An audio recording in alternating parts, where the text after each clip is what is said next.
اب چلتے ہیں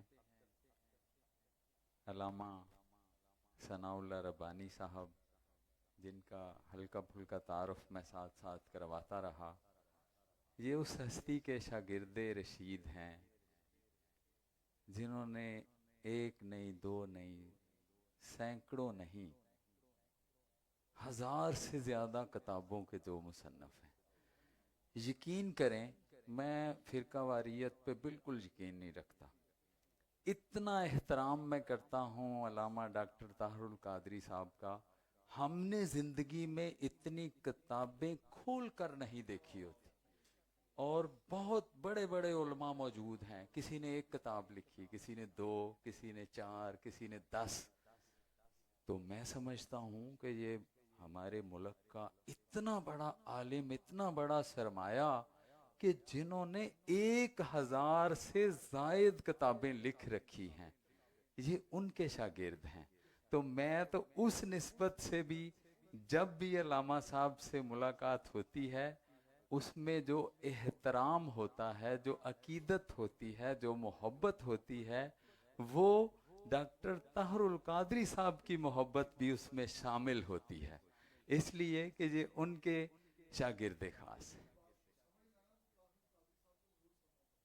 واہ واہ واہ، سبحان اللہ۔ جی بالکل ایسا ہی ہے۔ تو ان کے شاگرد رشید ہمارے درمیان موجود ہیں، جو کسی تعارف کے محتاج نہیں، اور بہت بڑا نام میری مراد علامہ ثناء اللہ ربانی صاحب سے ہے۔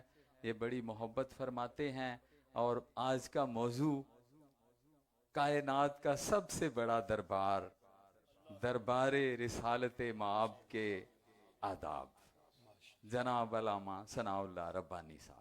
اعوذ باللہ من الشیطان الرجیم، بسم اللہ الرحمن الرحیم۔ ان الذین یغضون اصواتهم عند رسول اللہ صلی اللہ علیہ وسلم اولئک الذین امتحن اللہ قلوبهم للتقوی، صدق اللہ مولانا العظیم۔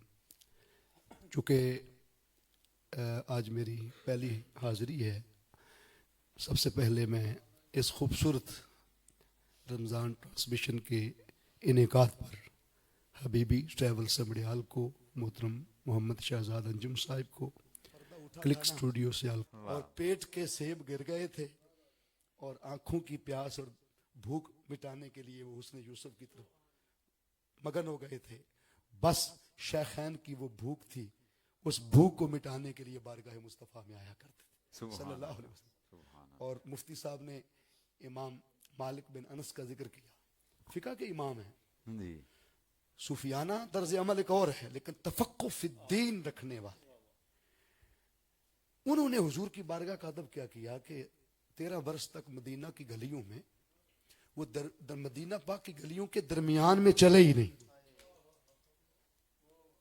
پیر کے پورے دیواروں پہ چڑھا کے، ایڑیاں اٹھا کے، پیٹ رگڑ کے دیواروں سے چلتے رہے۔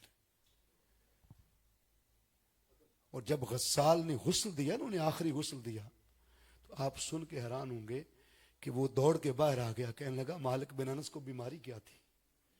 ان کا پیٹ گھس چکا ہے سارا، اور انتڑیاں نظر آ رہی ہیں، آخری پردہ رہ گیا۔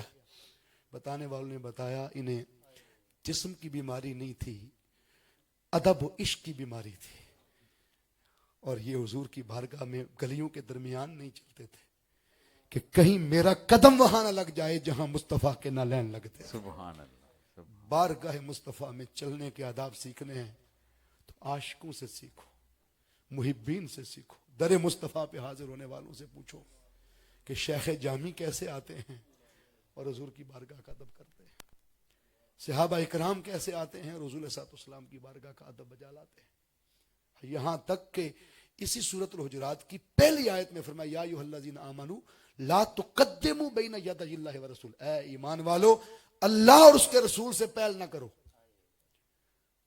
کون ہے کائنات میں جو اللہ سے پہل کرے؟ تو مولا تو نے یہ کیوں فرمایا اللہ سے پہل نہ کرے اور رسول سے پہل نہ کرے؟ رسول سے پہل کا تو ایک تصور ہو سکتا ہے کہ انہیں اپنے بکرے حضور سے پہلے ذبح کر لیے تھے، یہ تو شان نزول آتا ہے۔ اللہ تو بکرے ذبح نہیں کرتا، تو پہل کیسے؟ اللہ نے فرمایا کہ لوگوں، مصطفیٰ کے ادب کو خالی मुस्तफ़ा तक न रखना, अल्लाह अदब मुस्तफ़ा ही अदब बारगाह खुदा।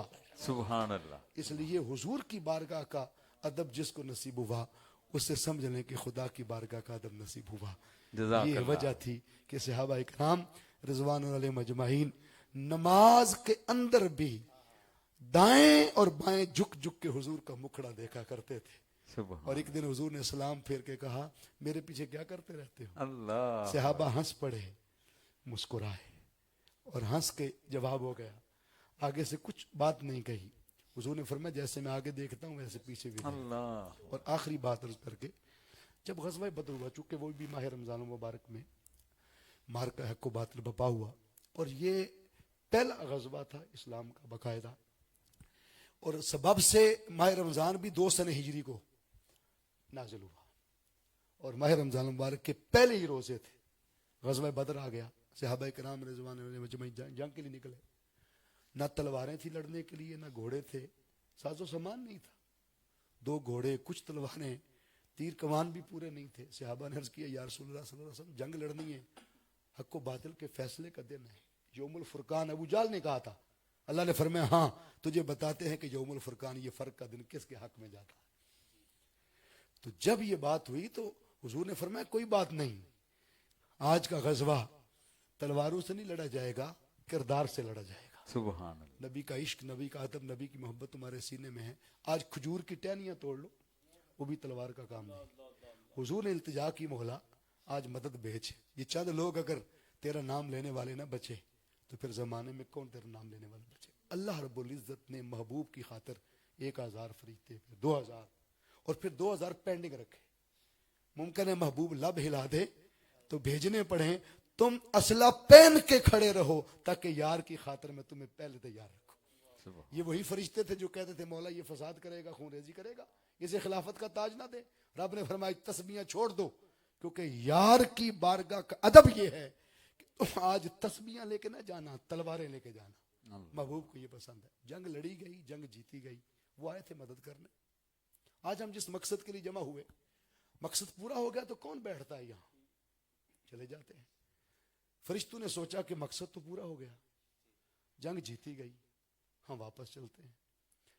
हजारों फरिश्ते जिब्राइल अमीन अलैहिस्सलाम की क़यादत में जब वापस गए तो पहले आसमान पर अल्लाह ने फरमाया, ए दरोगे दरवाजा न खोलना, इन्हें आसमानी कायनात में आने की इजाजत नहीं।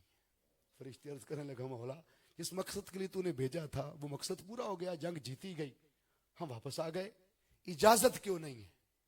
अदब बता रहा हूं बारगाह मुस्तफा का। रब चाहता तो खुद मुख्तार है, मालिक कायनात है, फरमा देता इजाजत है आ जाओ। अल्लाह ने फरमाया फरिश्तों जंग जीती गई, मकसद पूरा हो गया, मगर सुन लो वापस जाओ, जब तक मुस्तफा तुम्हें इजाजत ना दे तुम्हें आने की इजाजत नहीं। अल्लाह।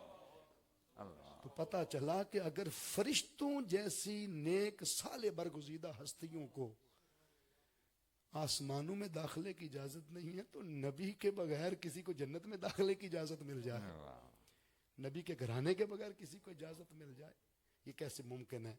इसलिए जिब्रील फिर सारे फरिश्तों को लेके वापस आए। हुजूर ने जमात खड़ी कर दी हुई थी। अब सोचा कि क्या करूं, 3 सफ़े हट के गुजरने की इजाजत होती है। 3 सफ़े दूर खड़े होकर जिब्रील हुजूर की तरफ चेहरा करके मुस्कुराए। आका जिब्रील की मुस्कुराहट देखकर हुजूर भी मुस्कुराए। इसको कहते हैं स्माइल एक्सचेंज। नमाज के अंदर स्माइल एक्सचेंज हो गया। नमाज खत्म हुई, आका ने सलाम फेरा तो पीछे खड़े सहाबा पूछते हैं, हुजूर आज आप नमाज में मुस्कुरा क्यों रहे थे। तो पीछे खड़ों को क्या पता था मुस्कुरा रहे थे। अल्लाह। अदाए दीद सरापा न्याज थी तेरी, किसी को देखते रहना नमाज थी तेरी, अज़ां अजल से तेरे इश्क का तराना बनी, नमाज उसके नजारे का एक बहाना बनी। तो आका सल्लल्लाहु अलैहि वसल्लम ने फरमाया, यूं जो जिब्रील आए थे और आके मुस्कुराए थे कि आका आपके बगैर रब ने भी इजाजत नहीं दी। तो हुजूर ने आगे फरमाया, मैंने मुस्कुरा के उसे बता दिया, जिब्रील पता चल गया है ना कि हुजूर के बगैर किसी को वहां रसाई हासिल नहीं है। इसलिए दोस्तों हुजूर के अदब के बगैर, आका की मोहब्बत के बगैर, अदब पहला करीना है मोहब्बत के करीनों।